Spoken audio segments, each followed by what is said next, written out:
Pemandu bas himpit kenderaan lain, tunjuk isyarat lucah dikesan di Lebuhraya.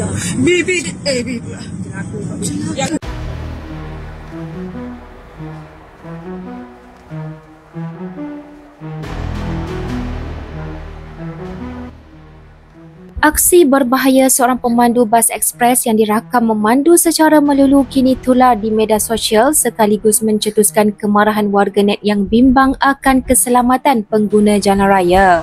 Rakaman video berdurasi lebih seminit itu memaparkan pemandu bas berkenaan memecut laju di lorong kanan dan menghimpit beberapa kenderaan lain.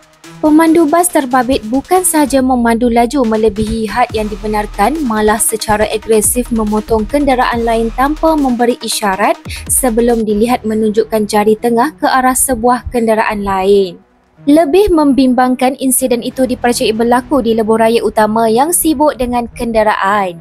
Apa yang menimbulkan kemarahan ramai ialah nombor pendaftaran dan nama syarikat bas tersebut jelas kelihatan dalam video sekaligus memudahkan pengecaman.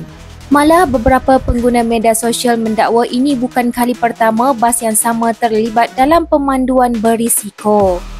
Tinjauan di ruangan komen menunjukkan rata-rata warga maya menggesa pihak berkuasa serta syarikat pengendali bas mengambil tindakan segera terhadap pemandu terbabit.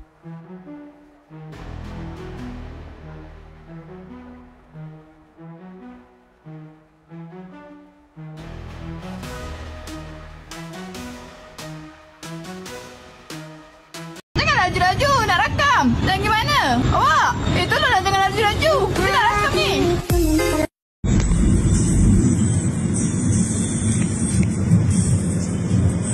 Oh, ini lagi tiga. Bibi. Jangan dekat.